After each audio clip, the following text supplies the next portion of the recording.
하나님의 말씀 함께 보겠습니다. 하나님 말씀은 열왕기상 19장 19절부터 21절까지의 말씀입니다. 구약성경 550면 혹은 551면에 있는 열왕기상 19장 19절부터 21절까지의 말씀입니다. 이 계시의 말씀을 읽을 때 하나님의 음성이 여러분 심령 속에 들려지길 원합니다. 엘리야가 거기를 떠나 사밧의 아들 엘리사를 만나니 그가 12겨리소를 앞세우고 밭을 가는데 자기는 12째 겨리소와 함께 있더라. 엘리야가 그리로 건너가서 겉옷을 그의 위에 던졌더니 그가 소를 버리고 엘리야게로 달려가서 이르되 청하건대 나를 내 부모와 입맞추게 하소서. 그리한 후에 내가 당신을 따르리이다. 엘리야가 그에게 이르되 돌아가라. 내가 내게 어떻게 행하였느냐 하니라. 엘리사가 그를 떠나 돌아가서 한 겨리소를 가져다가 잡고 소의 기고를 불살라 그 고기를 삶아 백성에게 주어 먹게 하고 일어나 엘리야를 따르며 수종 들었더라. 아멘. 이것은 하나님의 말씀입니다.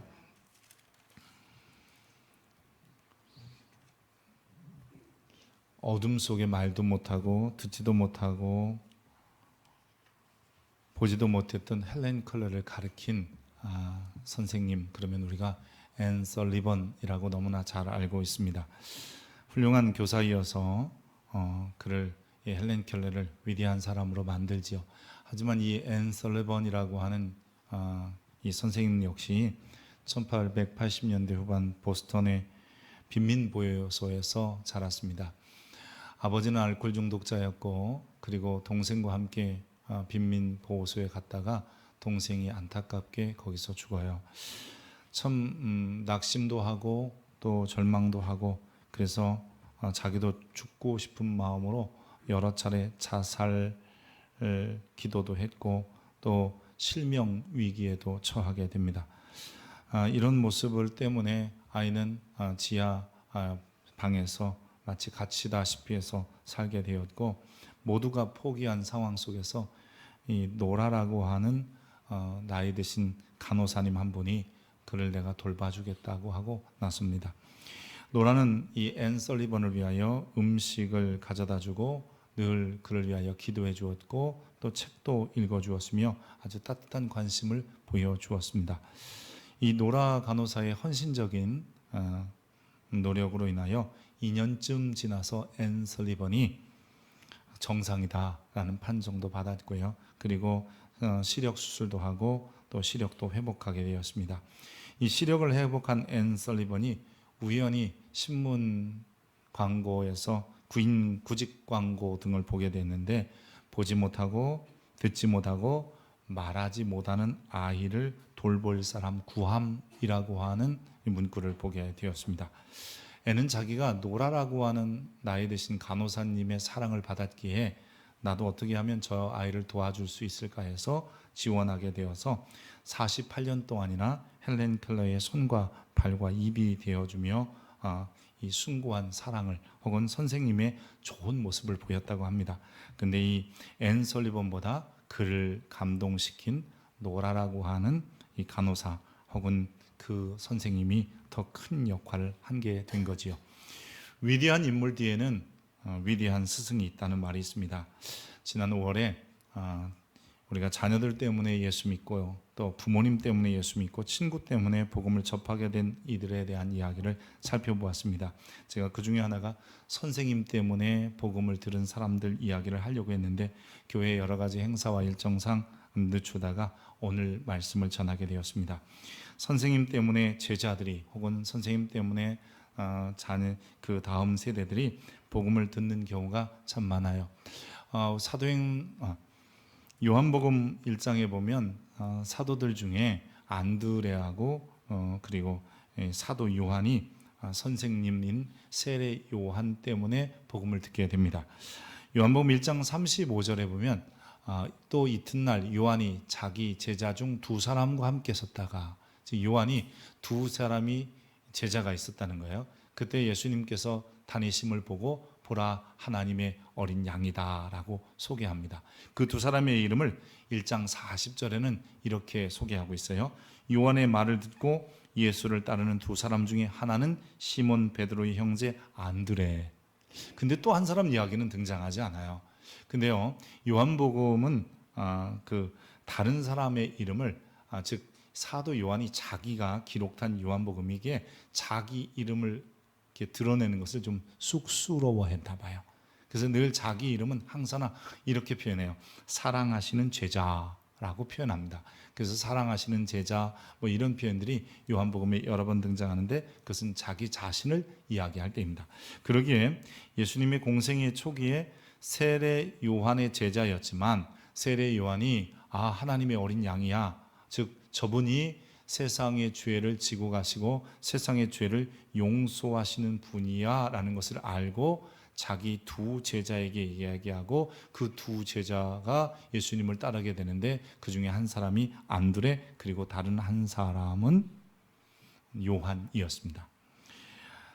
안드레가 자신의 형제 베드로에게 가서 제일 먼저 뭐라고 그러냐면요, 형, 나 메시아 만났다 라고 얘기합니다. 나사렛 예수 그분이 메시아야 라고 얘기합니다. 오늘 요한복음 1장에서는 안드레만 자기 형 베드로를 찾아가서 말한 것 같지만 그것은 동일하게 이 요한도 자기의 형 야고보를 찾아가서, 그래서 여러분이 잘 아는 베드로, 야고보, 요한 할 때 야고보와 요한은 형제가 아니에요. 이 요한이 야고보에게 달려가서 형, 나도 메시아 만났다라고 전도했다, 즉 전했다라는 것을 알 수 있습니다. 사실 세례 요한은 자신의 제자잖아요. 어떻게 보면 자기의 세력이기도 하고 자기의 힘이기도 한 사람들을 예수님에게 보내면서 예수님의 제자가 될 것을 이야기하는 것입니다. 세례 요한은 자기의 제자들을 예수님께 보내면서 뭐라고 그러냐면 그는, 예수님은 흥하여야 하겠고 나는 쇠하여야 하리라. 혹은 그는 일어나셔야 되고 나는 이제 망해야 된다, 혹은 꺼져가야 한다, 이렇게 말하고 있는 겁니다. 즉 자기의 제자들이 나를 따르는 것보다는 예수님을 따르는 게 옳고 선하기에 제자들의 길을 열어주게 되는 거죠. 그러면서 제자들에게 예수님 쫓아가라. 그래야 그분이, 나는 물로 회개의 세례 정도를 베풀었지만 그분은 성령의 세례를 통해서 영혼을 구원하고 하나님 나라를 이루실 분이다 라고 말하고 있는 것입니다. 세례 요한과 제자들의 기대가 늘 그런 것이었잖아요. 하나님의 구원하심을 기대했고 하나님이 오사 이 땅을 회복시킬 것을 기대했기 때문에 이 세례 요한, 즉 선생님의 마음속에 그분을 보는 순간, 예수님을 보는 순간 제자들을 그분에게 보내서 그분과 살게 했던 것이죠.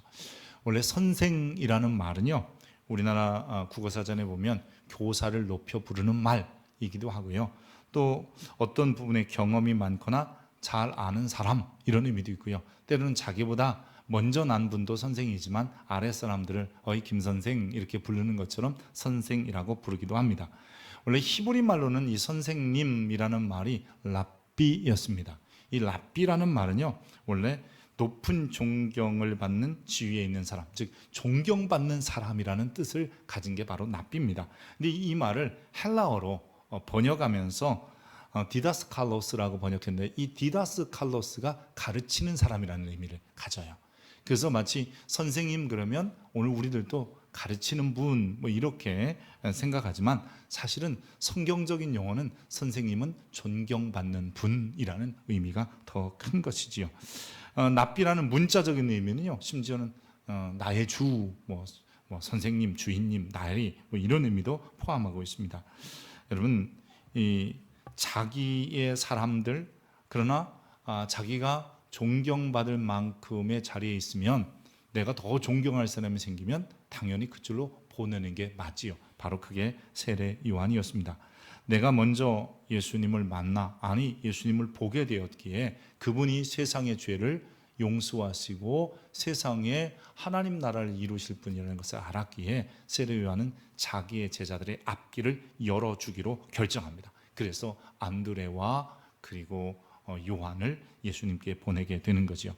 가만히 보면 저나 여러분이나 모두가 선생님입니다. 왜냐하면 먼저 태어난 선생일 수도 있고 어떤 것에 대해서 경험이 많거나 잘 아는 사람, 그 중에 특별히 여러분은 예수님에 대해서 잘 알고 예수님에 대한 경험이 있는 분들이라면 최소한 신앙의 선생님들입니다. 그렇다면 이제 우리를 통해서 마치 요한이 자기의 제자들을 예수님께 보낸 것처럼 우리도 또한 나에게 때로는 영향력을 가졌던 사람들, 내가 영향력을 미치는 사람들, 또 내가 돌보는 사람들이 진정한 주님의 제자로 거듭날 수 있도록, 그리고 주님의 제자로 세워질 수 있도록 우리가 그 역할을 다하는 선생들이 되어야 합니다. 내가 얼마 많은 사람을 양육했느냐가 아니라 그들이 얼만큼 주님의 제자가 되었는지를 바라볼 줄 알아야 되고, 그들을 주님의 앞에 세우는 선생들이 되어야 합니다. 여러분, 요즘 자꾸 선생님들이 우리 주변에 많다 그러는데 스승은 없다 이런 소리를 듣잖아요. 이것은 존경받는 선생님이 아니라 오히려 지식을 전달하는 것에만 중점을 두고 있기 때문입니다. 그런데 요한은 자기는 쇠하더라도 영생을 주시는 분, 더 좋은 참 스승이 너희 앞에 있으니 나를 떠나 그에게로 가라 라고 하는 것처럼, 오늘 우리들도 여러분, 내가 전도한 사람, 내가 양육하는 사람, 내가 가르치는 사람들이 주님의 제자가 될 수 있도록 그 일에 돕는 자가 되어야 되고, 그곳의 가교 역할을 감당하는 성도들이 되어야 합니다. 그래서 우리는 누구나 다 선생이기도 하고 제자이기도 해요, 동시에. 그러기에 그럴 때마다 내가 주님의 제자인가, 또 주님 앞에 온전히 주님을 따라간 자인가를 생각해 봐야 됩니다. 하나님께서 우리를 먼저 구원받도록 부르신 것은 나중된 자들을 위한 선생, 그들을 하나님 앞에 좀 더 주님이 원하시는 사람으로 주 앞에 이끌라고 하신 것임을 우리는 기억해야 될 줄 압니다. 여러분, 혹시 영화 좋아하시는지 모르겠어요. 인도 영화 중에서 지상의 별처럼이라고 하는 영화가 있습니다. 이 난독증을 앓고 있는 한 꼬마의 이야기인데요. 이 샨이라고 하는 재능을 가지고 있지만 글을 잘 못 읽어요. 그래서 학교에 가면 이 난독증 아이니까 선생님들에게 이 선생님들이 잘 모르니까 아이가 어떤 상황인지 늘 안 좋은 소리를 들어요. 장난치냐, 왜 열심히 하지 않았느냐, 왜 딴짓하고 딴 생각하고 있느냐, 뭐 이런 거죠. 여러분, 난독증은 그렇다고 그래요. 글씨를 이렇게 보면요, 글씨가 막 뒤집어지고도 보이고 앞뒤로도 보이고, 그게 어떻게 되는지는 잘 모르겠지만 그러니까 난독증이라고 하겠죠. 뭐 그러니까 글을 못 읽고 그러는 겁니다. 그러던 어느 날 이 학교에 미술 선생님 한 분이 새롭게 부임하게 돼요. 근데 이 미술 선생님이 와서 이 아이를 보면서 이산이라고 하는 이 어린아이에게 첫 번째 던진 말이 뭐냐면, 괜찮아, 천천히 해도 돼 라고 하는 거였습니다. 비록 난족증이 있지만 또 이 아이가 그림에 재주가 있다는 것을 알고 그림을 이렇게 그리도록 하고, 예를 들어서 알파벳 숫자 A, 뭐 B, 뭐 이런 것처럼 그런 것을 가르쳐 주면서 그것으로 인해서 그림을 그리게도 하고, 그래서 결국은 난독증도 고치고, 그리고 자기에게 있는 재능을 찾아서 이 선생님과 함께 좋은 미술, 즉 화가가 되었다, 뭐 그런 것으로 자라간다, 뭐 그런 과정을 그린 영화입니다. 좋은 스승을 만나면 삶의 질이 달라지고요, 사람이 달라지게끔 되어 있습니다. 여러분, 성경에도 보면요, 바울은 좋은 스승 한 분을 만납니다. 그분이 누구냐면 가말리엘이라는 사람입니다. 여러분, 사도행전 22장 3절에 보니까 이런 말씀이 있어요. 사도행전 22장 3절, 나는 유대인으로 길리기아 다소에서 났고, 지금 바울이 자기 얘기하는 거예요. 이 성에서 자라 가말리엘의 문화에서 우리 조상들의 율법의 엄한 교훈을 받았고, 오늘 너희 모든 사람처럼 하나님께 대하여 열심히 있는 자다라고 바울이 자기를 얘기합니다. 이 가말리엘이라는 사람은 당시에 최고의 어떤 율법적인 그 연구와 율법을 교육하는 힐렐 학파의 힐렐이라는 랍비의 손자예요. 그러니까 이 대대로, 집안 대대로 율법에 정통한 집안에서 태어난 사람이 가말리엘입니다. 율법학자이고 당대의 최고의 석학이며 율법 교사였습니다. 그는 바울의 스승이었고, 그러나 뭐 복음을 아는 사람은 아니었어요. 즉 예수를 그리스도라고 아는 사람은 아니었습니다. 그런 중에 이 초대교회 당시 베드로가 성전에서 가르치다가 붙잡혀서 공회 앞에 끌려오게 되는 거죠.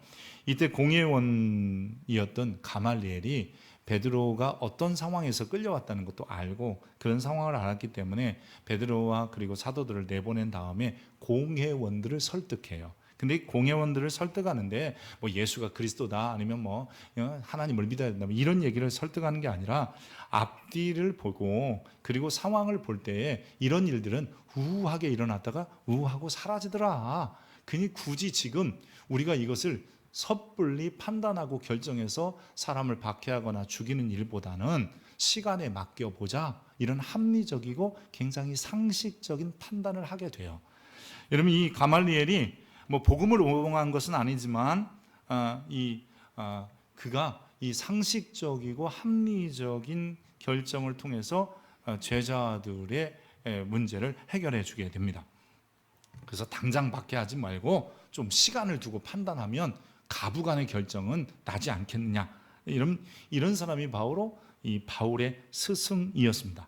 이 바울은 물론 이 가말리엘이 율법에 아주 엄한 사람이었기 때문에 율법을 배우면 배울수록 그는 처음 생각할 때 이건 예수를 하나님이라고 믿거나 그리스도라고 믿는 것은 안 된다, 이런 생각을 해서 스데반을 죽이는데 앞장서서 증인이 되기도 합니다. 하지만 이 스승의 합리적인 생각, 스승의 그런 상식적인 판단의 기조들은 바울에게 영향을 주었던 거예요.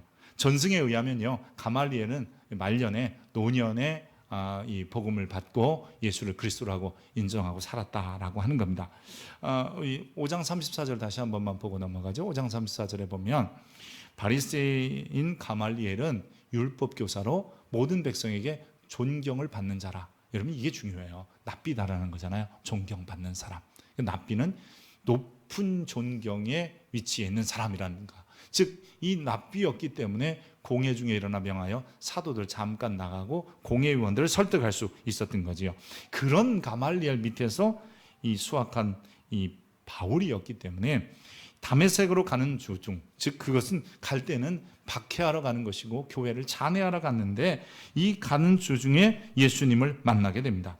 그리고 자신이 박해하러 가던 이 다메섹에 눈을 보지 못하는, 잠시 눈이 너무 밝은 빛에 빛을 쏘여서 눈의 시력을 잃고 사람들에 의하여 이 다메섹에 가서 음식도 먹지 못하고 몇 날 며칠을 지내는데, 여러분, 그 순간 바울이 여러 가지 합리적인 의심을 가지고 생각해 보기 시작해요. 그리고 상식적인 수준에서 판단해 봐요. 왜냐하면 율법이라고 하는 게 뭐예요? 여러분, 우리가 구약의 율법을 종종 이렇게 생각하시는 분들이 많아요. 뭐뭐 해라, 뭐뭐 하지 말아라, 이게 율법인 줄 알고 있는 분들이 많아요. 여러분, 그것은 율법 조항 중에 하나가 뭐뭐 하라, 뭐뭐 하지 말라고요. 우리가 흔히 말하는 율법이라고 할 때는 이런 의미예요. 구약 성경을 크게 율법과 그리고 선지서와 시편의 글이라고 나누고요. 이 세 가지를 다 합쳐서 대표적인 얘기로 하나 해봐, 그러면 또 이걸 율법이라고 하는 거고요.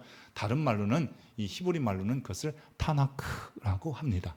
그러니까 구약 성경 전체를 얘기할 때 우리는 흔히 율법이라고 해요. 그러면 구약 성경 전체를 연구하는 사람이 누구냐? 그게 힐레락파고 그게 가말리엘이 납비로 있으면서 제자들에게 가르친 얘기예요. 그 구약 성경을 가르치면 그 구약 성경에서 뭐가 나오냐면 메시아가 오셔야 하나님을 사랑하고 이웃 사랑하는 백성이 회복될 것이다. 곧 그게 하나님의 나라다. 이런 이야기로 구약성경 가득 차 있어요. 어떤 이들은 구약성경은 무슨 창조 이야기다, 아니면 뭐 분열 왕국이다, 뭐 아니면 무슨 왕들의 이야기다, 뭐 이런 이야기를 이야기하지만 그거는 부분의 이야기고, 왜 그 이야기가 나왔냐면 그거예요.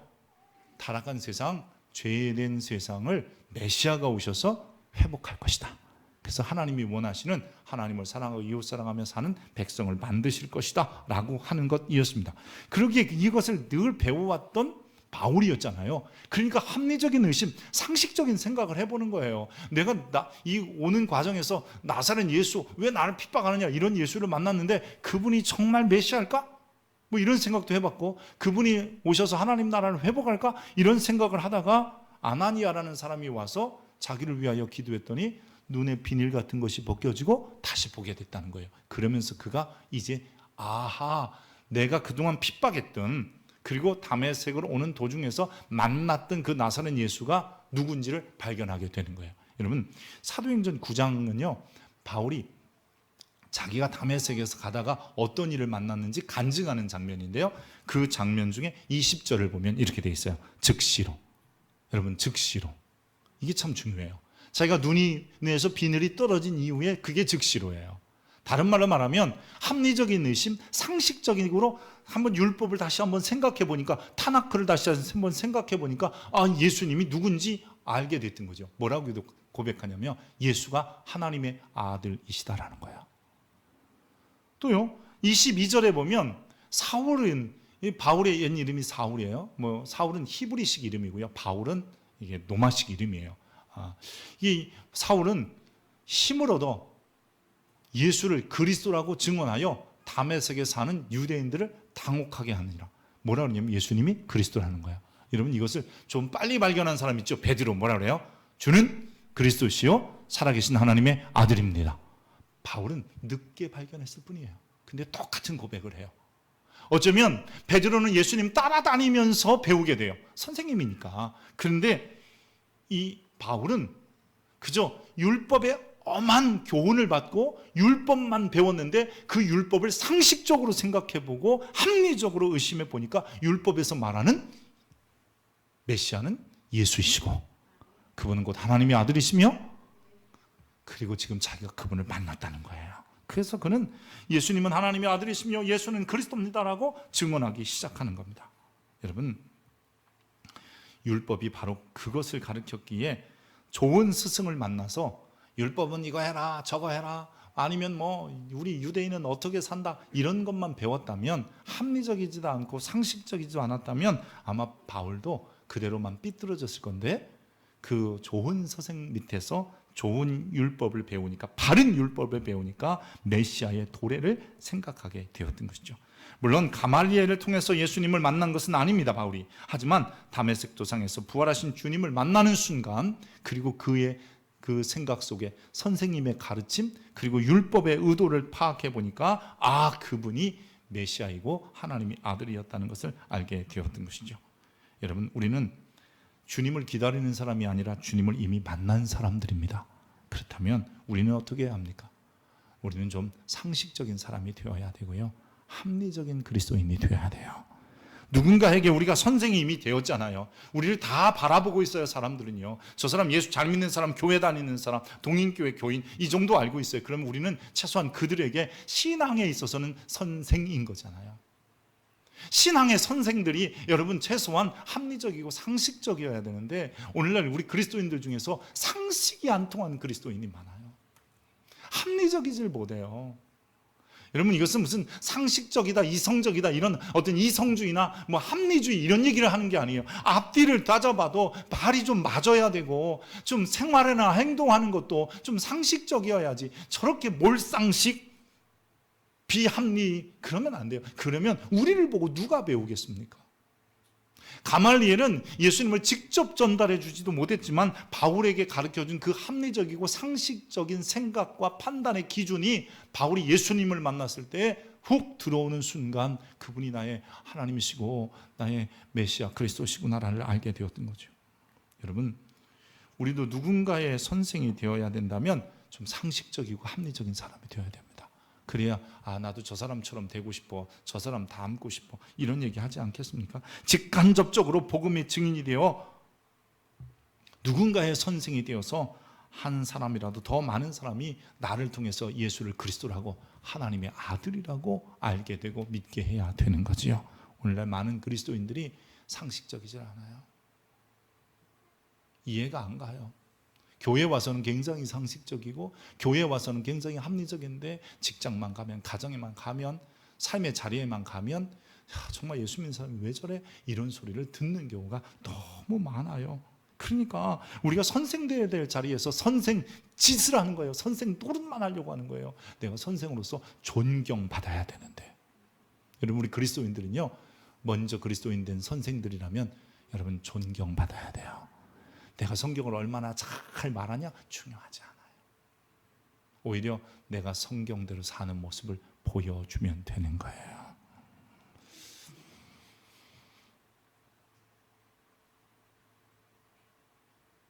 오늘 본문을 잠시 생각해 보려고 합니다. 이 원래 선지자라는 말을 여러분 많이 드셔보는데, 이 선지자는 왕과 백성들에게 하나님의 뜻을 전달하는 사람이 선지자예요. 선지자는 자기 말하는 사람이 아니에요. 오늘날같이 이렇게 설교 준비해서 하는 것보다는 하나님의 말씀을 받아서 곧바로 대언하는 사람들이 대부분 선지자였습니다.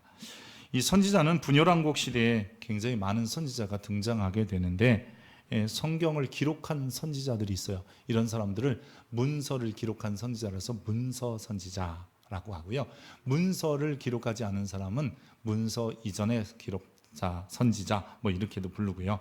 또 어떤 선지자들은 유명한 사람도 있어요. 여러분 잘 아는 뭐 엘리야, 엘리사 뭐 이런 사람도 유명한데, 유명하지 않은 사람도 있어요. 한 번 등장하는 사람도 있고요. 또 오래 사역한 사람들이 있는데 딱 한 번 정말 이렇게 말씀 선포하고 또 심지어는 이름도 없는 그런 선지자들도 있습니다. 여러 선지자 중에서 신구약, 특별히 구약 성경에서 최고의 선지자 한 사람이 누구일까요? 라고 저한테 개인적으로 물은다면 저는 뭐 서슴없이 엘리야라고 할 거고요. 성경에서도 그래요. 예수님과 변화산상에서 나타난 선지자의 대표는 엘리야였잖아요. 그러니까 엘리야가 최고의 선지자입니다. 근데 여러분, 이런 최고의 위대한 선지자가 있었다는 말은 이런 말을 반영하는 거예요. 그냥 대단하다가 아니라 그 사회가 그만큼 하나님의 말씀에 대하여 무지했다. 하나님에 대한 신앙이 없다는 거예요. 하나님이 선지자를 보내실 때는 세상이 부패하고 썩어져 갈 때 보내셨기 때문입니다. 최고의 선지자 혹은 위대한 선지자가 활동했던 그 시대, 가장 암울했고 영적으로 정말 어두운 시대며 썩어가는 시대였습니다. 선지자는 하나님의 말씀을 전달하는 사람이었기 때문에 여러분, 그들이 활동했다는 것은 그만큼 어려운 시대였다는 것을 다시 한번 대변해 주는 겁니다. 그 위대한 선지자 엘리야, 참 많은 일을 하지요. 근데 그 엘리야도 두려움에 사로잡히기도 하고요. 정말 너무 힘들었어요. 오죽 힘들었으면 하나님, 다 그만두고 싶어요. 다 그냥 죽었으면 좋겠어요. 이게 노뎀나무 밑에서의 엘리야의 고백이에요. 하나님께서 그런 엘리야에게 마지막 몇 가지 사역을 하고 그리고 이제 끝을 내라고 하십니다. 그 사역 중에 하나가 열왕기상 19장 16절이에요. 너는 또 님스의 아들 예후에게 기름을 부어 이스라엘의 왕이 되게 하고, 그 전절 15절에는 하사엘에게 기름을 부어 아람의 왕이 되게 하고, 그다음에 두 번째는 예후에게 이스라엘의 왕이 되게 하고, 즉 아합 오므리 왕가를 물리치고 왕을 세우고요. 마지막으로는 아벨몰홀라의 사밧의 아들 엘리사에게 기름을 부어 너를 대신하여 선지자가 되게 하라라고 말씀하십니다. 특별히 엘리사를 제자로 맞아 선지 사역을 계속 이어가도록 하라고 하시는 것이 엘리야에게 주어진 마지막 미션이었습니다. 이에 엘리야는 농사 짓고 있는 이 엘리사를 찾아갑니다. 가만히 보니까 12겨릿소 뭐 이런 것을 들어보니까 분홍이었던 것 같아요.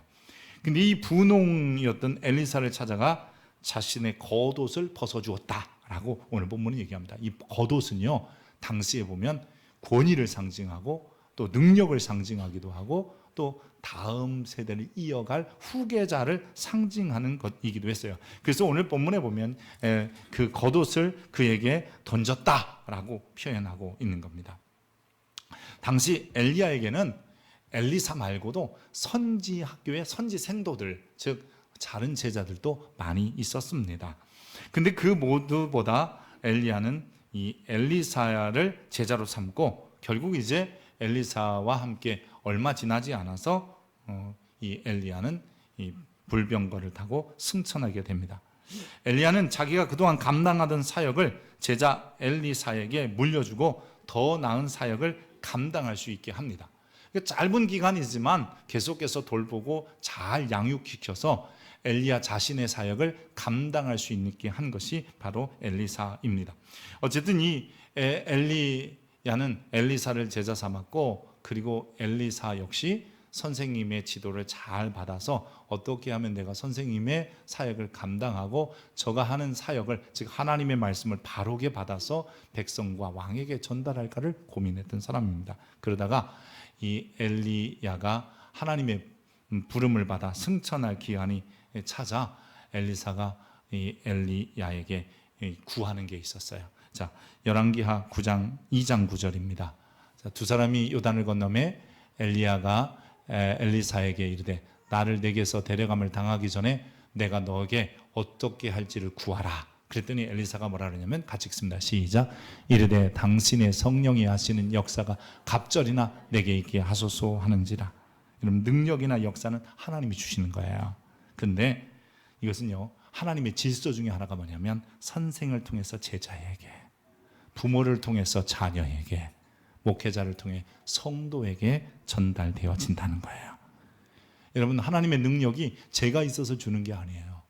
하나님은 부여해 주시는 혹은 분여해 주시는 것은 질서의 하나님이기 때문에 엘리야를 통해 엘리사에게 갑절의 영감이 가게 되는 겁니다. 실제로 이 두 사람의 기적만을 비교해 본다면 7개, 14개? 그래서 완전히 2배로 엘리사가 엘리야보다 더 많은 기적을 행하는 것을 보게 됩니다.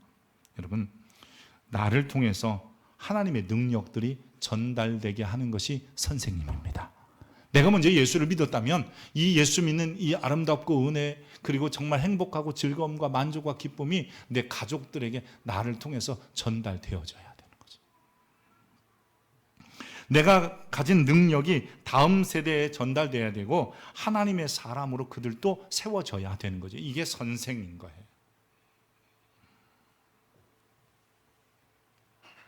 나보다 더 나은 신앙인을 만들어내고 엘리야가 엘리사를 그런 사람으로 만들어낸 것처럼 내가 먼저 부름을 받아서 선생이 되었다면, 먼저 하나님의 은혜를 경험하고 하나님에 대한 지식을 알았다면 내 가족들, 즉 자녀들에게, 내 제자들에게, 내게 속해 있는 사람들에게, 혹은 목사면 성도들에게 그 아름다운 것들을 전달해 주어야 되는 거죠.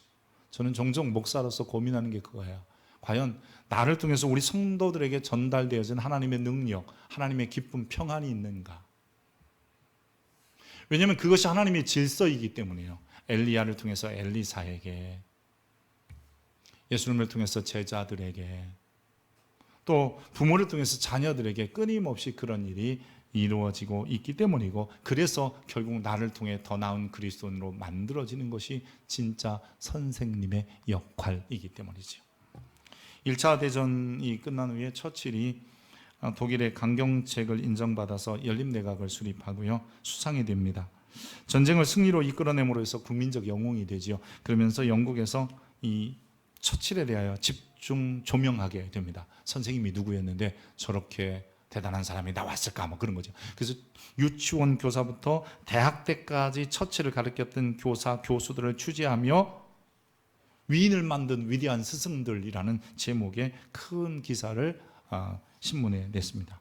근데 이 처칠이 이 기사를 읽고 나서 신문사에게 편지를 하나, 짧은 편지 하나, 메시지를 보낸 거예요. 뭐라고 보냈냐면, 귀신문 조사에서 가장 중요한 스승 한 분이 빠졌습니다. 여러분, 그러면서 그거 뭐라 썼냐면, 그분은 나의 어머니입니다 라고 썼다는 거예요. 역사를 돌아볼 때 위대한 사람들 뒤에는 반드시 위대한 어머니가 있어요. 율곡에게는 사임당 심씨가 있고요, 맹자에게는 맹모가, 링컨에겐 낸시 여사가 있었으며, 나폴레옹에게는 느타찌가 있었고, 한석봉에게는 그 적은 등불을 끌고 떡을 곱게 쓸었던 어머니가 있었던 거죠. 성경에도 보면 야곱에게는 리브가가 있었고, 모세에게는 요게벳이 있고, 디모데에게는 유니게라는 어머니 선생님이 있었습니다. 이삭에게는 아브라함이라고 하는 아버지 스승도 있었고요, 에스더는 모르드게라고 하는 사촌 오빠 스승 선생님도 있었습니다. 여러분, 이것은 다 이런 의미예요. 흘러들어가는 거예요. 그들이 가진 것이 나에게 배우는 사람에게, 내게 영향력 있는 사람에게 흘러들어가는 거예요. 바로 이게 선생입니다. 여러분은 과연 여러분이 먼저 주님을 만났어, 주님을 경험하고 내가 예수를 알고 있는데 여러분을 통해서 누구에게 흘러들어가고 있습니까? 자녀들이요, 가장 좋은 게 이런 거 아니에요? 나 엄마처럼 살래, 아빠처럼 살래. 근데 엄마 아빠들은 또 이렇게 말해요. 너는 나처럼 살지 마. 이런 뭐 때문에요?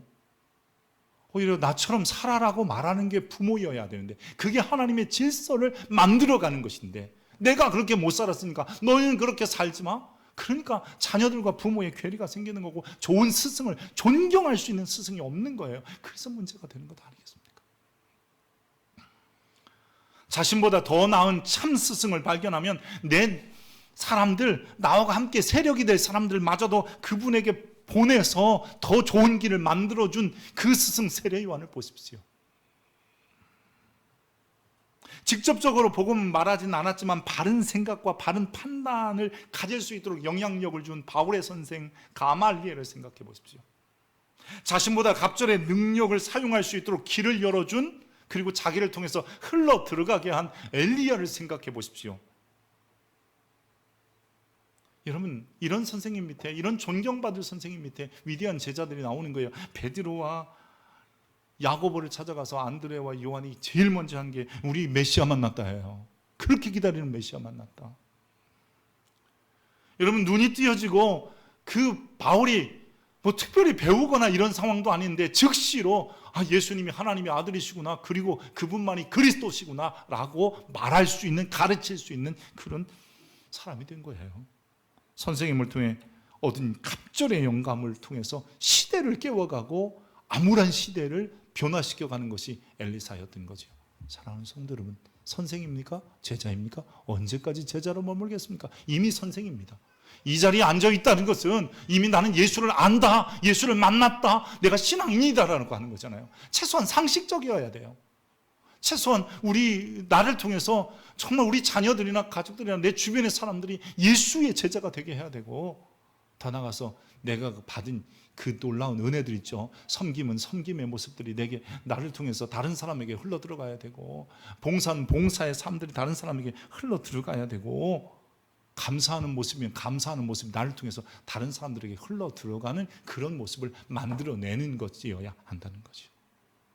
이 일을 위하여 우리 주일학교 선생님들이나 청소년부, 청년부 선생님들만 해요. 그게 아니에요. 여러분, 이미 우리 모두가 다 선생인 거예요. 최소한 먼저 태어나든 어떤 경험을 하든지 간에 이미 주님을 먼저 아는, 최소한 신앙적으로 보면 선생님들이신 거예요. 존경받는 선생님들 되십시다. 여러분 통해서 주님의 사람이 키워지고, 여러분 통해서 자녀들에게 흘러들어가는 하나님의 사랑 때문에 자녀들이 바르게 서고 신앙을 갖도록 하는 것, 이거 위대한 것 아니겠습니까? 선생님보다 2배의 갑절의 능력을 가진 그런 사람들, 나보다 갑절의 능력으로 하나님을 섬기고 하나님 나라를 위하여 일할 수 있는 사람을 만들어가는, 여러분 그런 이들이 되어야 합니다. 하나님은 이 시대에 그런 스승을, 그런 선생을 찾아요. 세상에 1만 스승이 있어도 참 아버지가 없다, 이런 소리가 아니라 참 존경받는 선생들, 먼저 된 자들이 가득하다, 이런 소리가 우리 교회와 또 여러분 가정에, 그리고 여러분 주변에 가득하기를 축복합니다. 기도하겠습니다. 하나님, 내 세력보다는 주님의 제자를 만들어야 되겠고, 내가 상식적이어서 합리적이어서 나와 함께 사는 사람들이 나 때문에 예수를 알아야 되겠으며, 나를 통해 흘러들어가는 능력들이 사랑하는 가족들이나 아니면 내 주변의 사람들이나 그리고 나와 함께 살아가는 모든 이들에게 전달되기를 소망합니다. 주여, 나를 먼저 선생으로 세우셨사오니 이제 나를 통해 다음 세대들이 일어나게 하시고, 주님, 그들을 통해서 하나님 나라가 이 땅에 확장되어지고 펼쳐가게 하여 주옵소서. 그동안 선생으로 살지 못한 것을 용서하여 주옵소서. 이제 다시 한번 선생된 자들로 바로 서게 하옵소서. 예수님 이름으로 기도합니다. 아멘.